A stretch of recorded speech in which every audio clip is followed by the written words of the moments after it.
Ovary में गांठ हो गया, ब्रेस्ट में गांठ हो गया, ब्रेन के ऊपर, ब्रेन के नीचे गांठ हो गई, यही ना। एक शब्द याद रखिए, इसे कहते हैं इंसिडेंटोलोमास। इंसिडेंटल होता है ना इंग्लिश का वर्ड, राइट। इंसिडेंटोलोमास एक वर्ड है। तो समझ लीजिए इस बात को कि आपकी बॉडी क्या करती है, कहीं कहीं जो चीज ना तो फेंक पा रही है ना तो वो यूज कर पा रही है, इकट्ठे करते रहती है, और जब मौका मिलता है तब उसको डिस्ट्रॉय भी करती है, डिसॉल्व करती रहती है।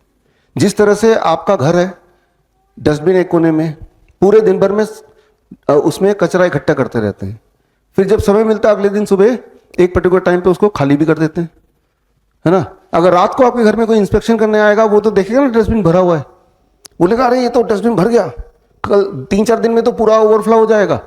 अरे 3-4 दिन में क्यों होगा, कल ही सुबह उसको खाली भी करेंगे। लेकिन वो आए ऐसे टाइम पे था जब भर चुका है और अगले दिन का इंतजार कर रहे हैं।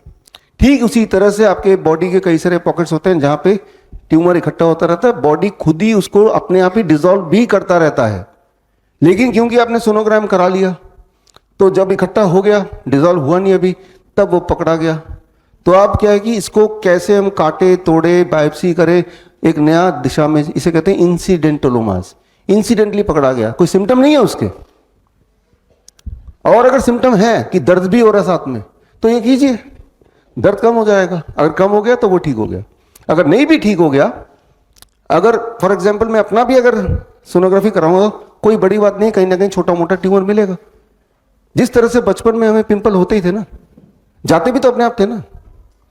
4 दिन में पिंपल का साइज इतना बड़ा हो गया तो कोई मैथमेटिक्स टीचर कैलकुलेट करेगा, 4 दिन में अगर 2 मिलीमीटर हो गया तो बताओ 10 दिन में कितना हो जाएगा, कितना होगा बताइए। 10 दिन में गायब हो जाएगा वो ना। लेकिन मैथमेटिक्स के अनुसार चलें तो 2 मिलीमीटर अगर हो गया तो 10 दिन में कितना हो गया, 2 सेंटीमीटर हो गया, तो 100 दिन में कितना हो जाएगा, 100 दिन में तो अपने सिर से बड़ा हो जाएगा, राइट। लेकिन आपको पता है कि जिस तरह से आया है उस तरह से वो डिसॉल्व भी खुद ही खुद होता है।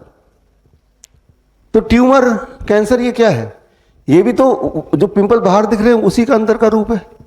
वो बढ़ेगा घटेगा भी, पिंपल आएंगे तो जाएंगे भी, लेकिन अगर उसके जाने से पहले अगर उसको छीलेंगे, कुछ लोग करते नहीं है, राइट। बचपन में जैसे मैं भी करता था, पिंपल आ गया उसको खरोंच दिया, खत्म कर दिया, तो ऐसे में क्या होता है और पिंपल आ जाते हैं, दाग जिंदगी भर रह जाता, अभी भी दाग है मेरे, राइट, क्योंकि मैंने उसको छेड़ा। पिंपल की लाइफ साइकिल कंप्लीट होगी तो अपने आप it has to go, right. तो आपका जो पिंपल है वो अंदर है, इसकी लाइफ साइकिल खत्म होगी तो वो अपने आप जैसे आया था वैसे ही जाएगा। एंड टू इंश्योर कि वो चला जाए, आपको यही करना जो बताने जा रहा हूं, सर्केडियन रिदम को ठीक कर लीजिए, ठीक है ना। तो ये sonography, these are not the precise thing कि उसमें तो 7.29 बता दिया या 28 बता दिया तो वही सत्य है। सत्य वो है जो आपकी बॉडी बता रही है कि आपको दर्द है, जहां पे भी ट्यूमर बता रहे हैं। अगर तो नहीं तो वो अपने हद में ही है, और मोस्ट लाइकली वो धीरे धीरे डिसॉल्व ही होने वाला है। लेकिन डिसॉल्व हो ही जाए उसके लिए डोंट ईट आफ्टर 6 PM, खुराक दीजिए मत उसको, है ना, बी ऑन DIP डाइट। तो इतना ही करना है आपको।